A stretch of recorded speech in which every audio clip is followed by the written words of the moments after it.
Hello everyone! Salamat po sa pagkakataon na ito na ako ay makakapag-share sa inyo ng isang kaalaman tungkol sa paggawa o sa pag-create ng Flipgrid. Alright? So, ang mga estudyante at mga participants, they do not need to create an account. Kasi sila po ay bibigyan po ng flip code ng mga guro. Ang gagawin lang nila, they have simply enter the flip code, sign up with Google, sign up with Microsoft by continuing or by clicking the agreement to Flipgrid's terms and policies. Pwede na po sila makapag-access sa Flipgrid. Okay, ang Flipgrid po, this is for pre-kinder up to the PhD students. Okay? And of course, sa mga teachers katulad po natin. Okay, since bago ka pa lang po at bago pa rin din ako sa Flipgrid, tayo po ay magkaroon ng learning na mga ganito. You are now here in the right place. Flipgrid po is as a free video discussion platform. Video discussion platform po. Okay, from Microsoft that helps educators, help teachers to see and hear from every students in our class and foster a fun and supportive social learning environment. Okay, dito po sa Flipgrid, ang mga teachers ay nagpo-post ng mga discussions, prompts, and students respond with short videos also. Whether they are learning in class or sa bahay, at home nila. Alright, so ngayon po ay step-by-step guide ang aking ituturo. Kung paano nga ba mag-create ng account or paano gamitin ito. Okay, let's start. Okay, unang-una po ay, okay, tingnan po natin to. Okay, ito po yung sa mga bata. I-enter lang nila dyan yung flip code na ibibigay ng teacher. Alright, or pwede nilang scan ang Flipgrid QR. Okay, punta na tayo sa pagsiset up ng account. Okay, ang itatype lang po natin mga teachers ay ang flipgrid.com educator login. Alright, or sign up. Kayo po ay mga wala pang account, you have to sign up. Dahil ako po ay meron na, I have to log in. Okay. So, let's see. Log in. Enter. Okay. Okay. Dito po sa pag-log in natin, sa pag-sign up ninyo, makikita po ninyo, okay, ayan po ang aking home. Okay, ang mga grids po ay tinatawag itong home. Okay, makikita ninyo, meron na po akong 4 homes. Okay, 4 grids. So, dito po sa grid, you will post discussion prompts for your students. Ang tawag po niyan ay topics na magsiserve as the stimulus for your students' video responses. Okay. So, how do we create a grid? Okay, kunwari meron na po kayong grid, ituturo ko po sa inyo ang pag-create ng grid. Okay, a grid is a home for your class as in your Flipgrid, and you can create as many grids as you want. Within your grid, you post discussion prompts. We call these topics. So, let's start. Ayan, makikita ninyo, may red part, required. So, lahat po yan dapat fill up natin. Say, for example, okay, ang aking name of grid for today is Science 4. Science 4, 1 hour. Kasi 1 hour lang talaga yung science natin today. Okay, so you have to select a grid type. Grid types make it easy to control who can join. Okay? Sa mga estudyante, pwede silang mag-join through school email or student ID. Okay? Hindi pwedeng alin dyan. Okay? Pwedeng school email bibigyan sila ng school or ng teacher. Okay, tayo po, dito tayo sa Educator Learning Community. At, ayan, nakakreate tayo ng flip code. Pwede po na natin niya ibigay sa mga estudyante, pero mamaya na. Okay, so, since meron na tayong flip code, next. Press the next. Okay, let's see. Okay, wait. Okay, yun.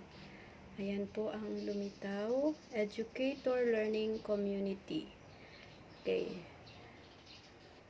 Ang lahat po ng mga estudyante or parents, mga visitors, they have to enter a flip code to view and verify their email address to participate sa ganitong activity. Okay, here we have to share the password to join the grid, yung mga gusto, okay? Pero hindi ko po muna ipapakita. Next is this one. Ayan. It's ready. Okay? Ayan na po ang ating discussion. Ready na. Copy it. And then, let's go back to our grid. Ayan. Gagawa tayo ngayon ng topic para dun sa ating discussion. Let's add a topic. Kunwari, ang topic po natin is, since grade 4 po ito, it's about, kunwari, sounds and light. Okay. And then, yun, pwede po kayong pumili dyan ng font. Okay. Let's add a question or a stimulus text. Kunwari, ang question is, how sounds travel? Okay, how sounds travel? Okay, or di kaya, how sound travels? Okay, so pwede silang mag-record ng 1 minute and 30 seconds. Right? Okay, pwede po ninyo i-moderate yung video. Pwede nakatago sa estudyante muna. And then, ayun, pwede tayo mag-record na. Okay, add a media resource to engage your students. Pwede tayo magdagdag dyan ng mga media. Okay, hindi ko muna gagawin. And then, okay, next is, yan, create. Let's create. Alright. Ayan, your topic is ready. So, copy natin. And then, ang gagawin po natin, all set na rin naman, let's go to our Google Classroom.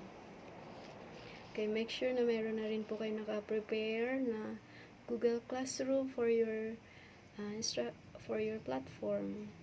Okay, let's choose a class na, okay, grade 4. Since I have this grade 4 and the section is Emerald, I have to choose an action here. Gawin ko po itong assignment. And then let's create an assignment. Okay, go. Alright, ito na po yung assignment. I have to title it. The assignment is instructions. You have to, okay,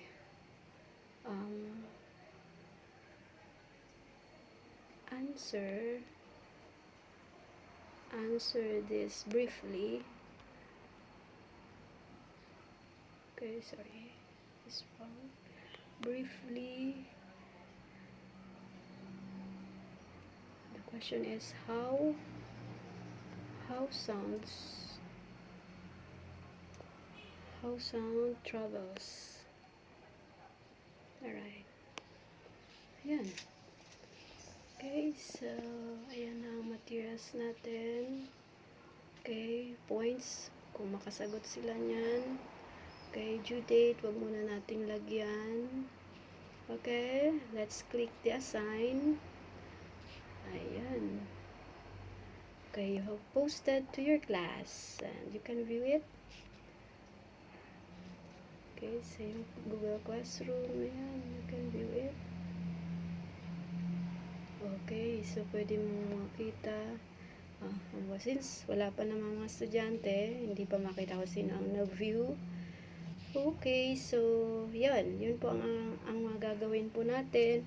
You have to share your grid and collect videos from your students. Okay, pwede po silang mag-record, isi-send po yan sa iyo or sa atin. Once you have set up your grid and created your first topic, share your grid's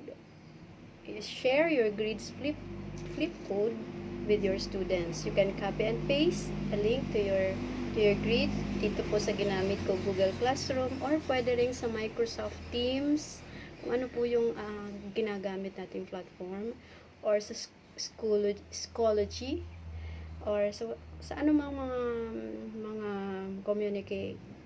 how we're going to communicate it with our class. Okay, if you have younger learners like the pre-kinders, the kindergartens, the grades 1 to 3, dahil maliliit pa po sila, share the code or link with parents via Remind. Pwede po nating i-email or through text messages. Okay, so that's it.